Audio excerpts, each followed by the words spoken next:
Last week we celebrated the Pioneer Party. Then, to finish phase 1 of the build, we had a few minor details to touch up in Brisbane, and then we hit the road and made our way south with a few stops on the way to grab some gear for phase 2, which is all DIY. We were back on the freeway and headed straight into a storm front. I can tell you I've never been so relieved when we pulled into a caravan park, albeit a little wet and soggy, and set up for the night.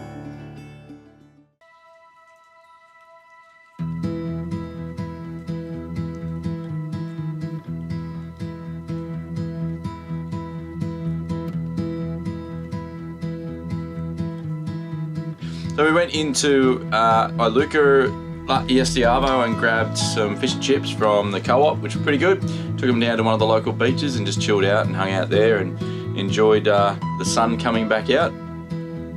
It was a cool little place to hang out. There's a good little campground there as well in the national park, so we like to explore places even when we don't have a lot of time to hang out there.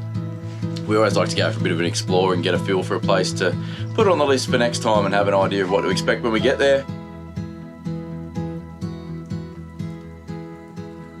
Sometimes when you get to these beautiful afternoons like this where the sun has come out, there's rainbows, the beach is all to yourself, you just can sit back and enjoy the simplicity and the beauty of nature. And to be able to spend this time with our kids, knowing that, you know, as they grow up, they're not going to remember the toys that they had or didn't have, as the case may be, but they'll remember these moments that we had and shared as a family. And I think that's just the greatest gift of travelling.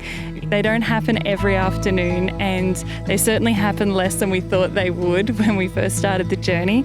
But when you find them, they're just so perfect because you can truly appreciate how beautiful and special the environment is, and to be able to share it with the people you love most.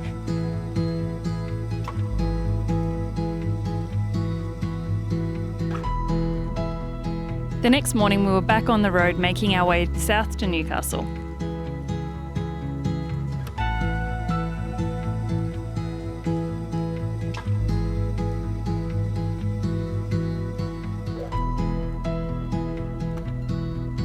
Just stopped for a quick little lunch stopover, a couple of wraps in a rest area for lunch. We're still heading down the Pacific Freeway, whatever it's called, Pacific Motorway. We ended up doing 2 nights at that little caravan park near Iluka there. I had to get a YouTube video finished, and we waited for the rest of that rain and bad weather to pass by. We like to get the cheapest fuel we possibly can and save money wherever we can. So one of the things we do is use the Fuel Map app, which just shows you where all the fuel service stations are and what the actual going rate that they're charging is. So you can just use that to plan out your trip.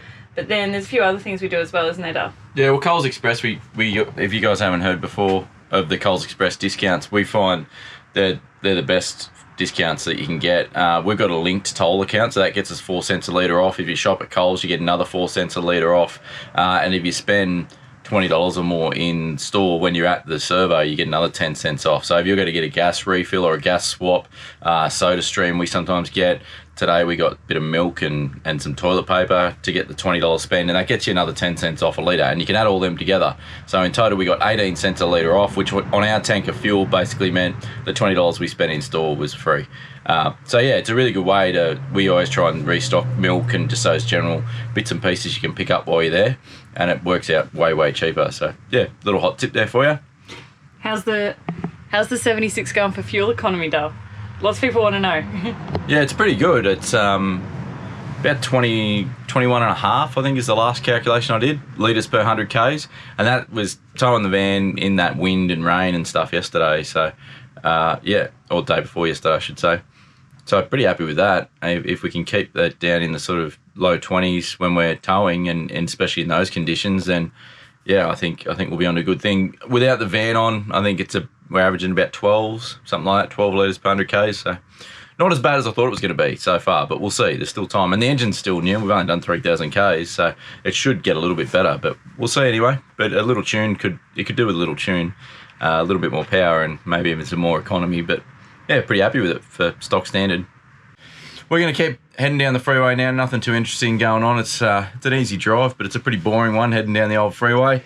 We'll be in Newcastle in a couple of hours. We're going to stop in there. We've got a cool little private campground booked. It's like I don't think it's a hip camp, but it's like just a private property campground that we found just off the back of the Newcastle Freeway. So we'll go and camp up in there for a couple of nights, and tomorrow morning I'll see you guys. We're going to go and get this tank fitted up at Out of Town 4-wheel drive there in Newcastle. So we'll sign off and we'll see you guys in the morning, and I'll show you where we're camping when we see you tomorrow. See you then.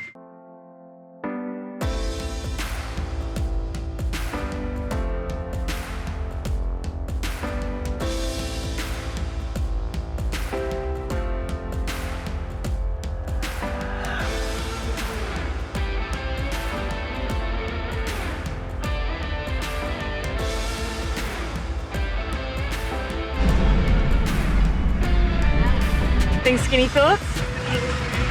Very skinny. Welcome to Newcastle, eh?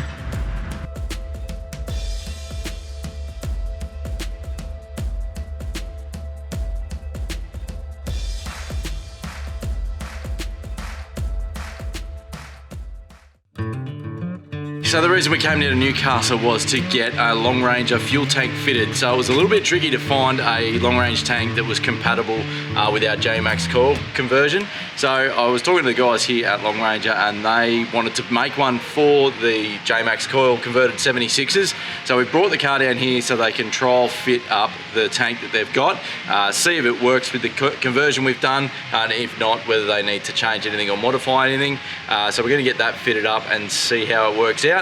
And then after that, the guys are going to 3D scan to design a water tank as well. That's going to be an underbody water tank that's going to fit with everything that we've done under the car as well. So it's something that I probably didn't consider, and something that's worth mentioning is considering all the different components you're choosing for your car when you're picking different accessories and making sure that they're all compatible with each other. Luckily, the guys here were able to help us out and design one, and Long Ranger tanks are available through ARB all over the country. So once they've got the design sorted, then they can, continue to repeat those and sell them across the country. So it was a bit of a win-win, and it's worked out really well for us. So we're going to get about 180 litres of capacity up from our factory 130 litres. So a significant increase, and I think one of the best upgrades you can do for a long range tour is get that extra fuel capacity. So excited to be able to get that done. This is my third Long Ranger tank. I rate them highly, and made here in Australia in Newcastle. So being able to remanufacture it here on site is a massive advantage.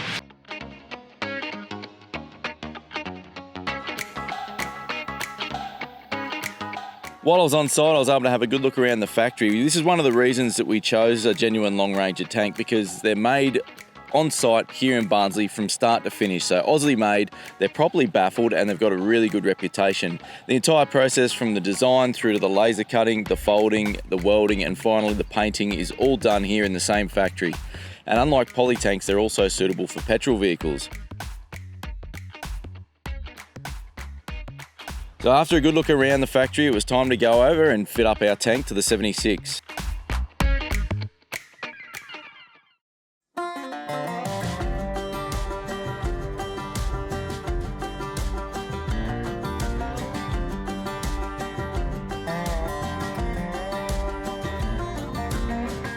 So this is our standard factory tank. So this is 130 litre capacity, and one of the things that they do to get extra capacity in the tank, because what I couldn't understand is, how do you go from a 130 litre tank and get an extra 50 litres of capacity in when it's got to fit into the same spot in the car? One of the ways they do that is by removing these braces or brackets. So these are what the factory tank mounts to.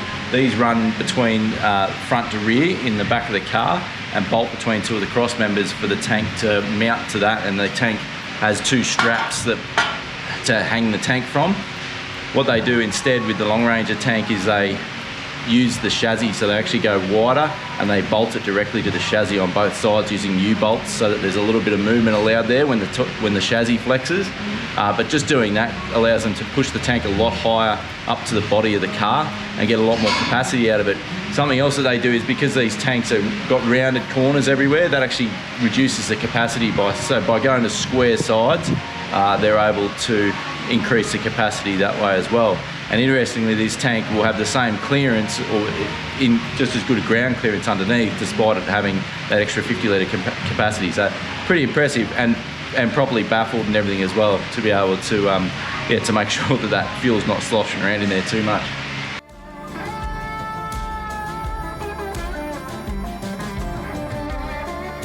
The replacement fuel tank from Long Ranger uses the same level indicator as the factory, so it's modified for the larger capacity, and that means that our fuel gauge will read correctly for the new tank.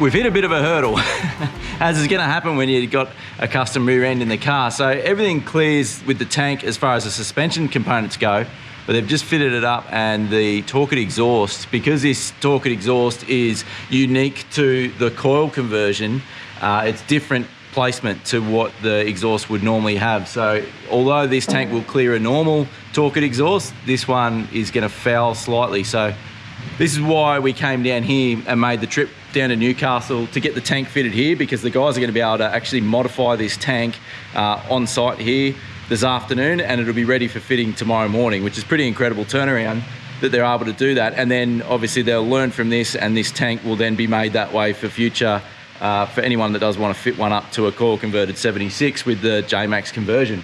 So it's really, really close. It's really annoying actually, the amount that you can just see it there. It's just going to clip the edge of that tank. So all they're going to have to do is take this chamfered section of the tank down a little bit lower before it comes across. So it'll have a minimal effect on the capacity of the tank, but yeah, just one of the reasons we came down here, because we were going to get this tank shipped up to Queensland and install it up there where we did everything else on the car, but this is the reason we didn't, is because we just weren't sure yeah, on the fitment and whether it was going to work or not. Okay, so while we're here, the guys are going to 3D scan the bottom of the car to design and manufacture a water tank as well to go up under the body. So they're going to scan it, design the tank, make it, and then we'll be able to order that and get it sent out to us wherever we are, and I'll DIY fit that up in the next few weeks.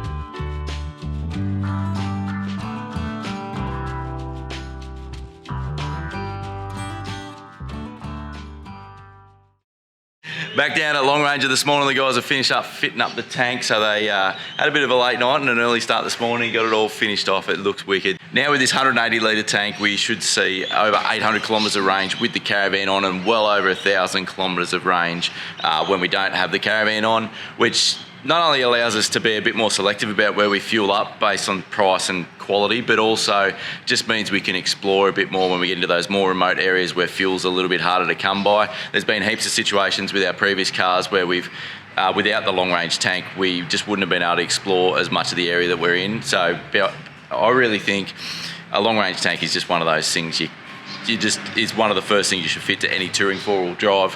One of the things that the guys were just saying about the tank is when they fitted the tank up, they actually extended the tank breather from the top of the tank. So the factory breather sits just on top of the tank, and something I'd never even thought about was water getting into your fuel if you're doing deep water crossings from that breather. It's pretty common, and like we've done on this car, extending your diff breathers and your transmission breathers and your gearbox breathers. I'd never heard of extending long range tank or fuel tank breathers. So they've extended that one up to near the fuel filler up in the guard to make sure that we don't get any water ingress if we do any deep water crossings, which we may do one day. Makes no difference at all to the departure angle, and the clearance is very similar to the factory tank. So for that amount of extra capacity we've gotten in there, and now not having to carry jerry cans is definitely the way to go. So stoked with that. Just got to get it down off the hoist now. The guys got to put our fuel back in it so we can get out of here.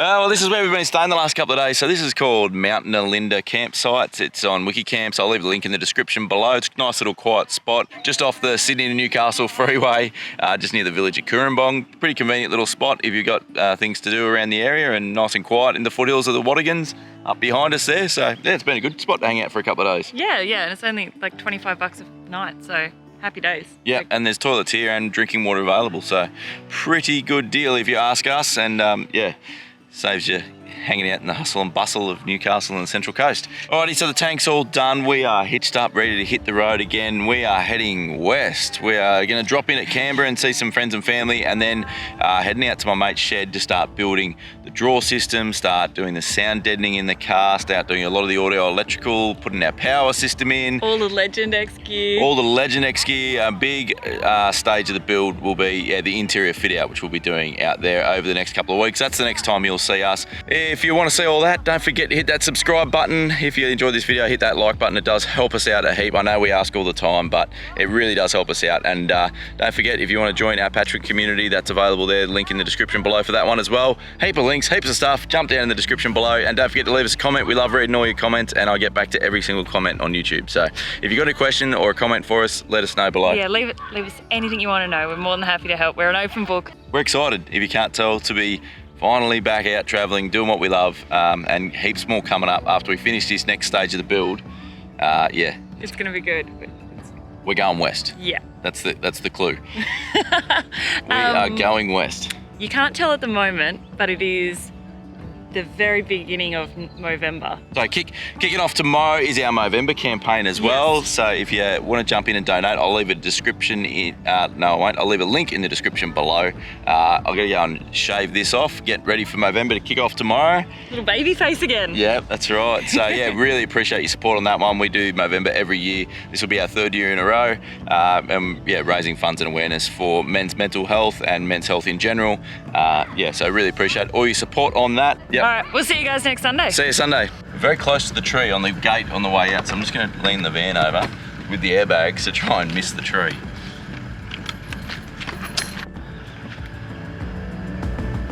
Oh, look at that.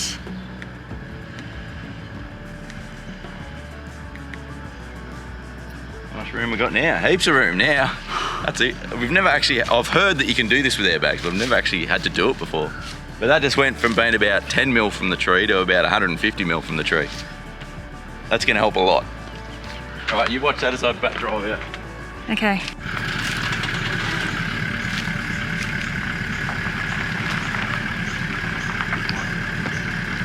Yay, clear.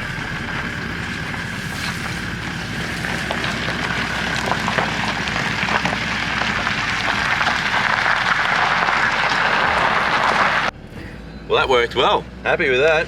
Just get the airbags. The remote made it even easier actually, because I could watch it as I was doing it. But yeah, pretty handy. Love it. Cruise Master airbags for the win.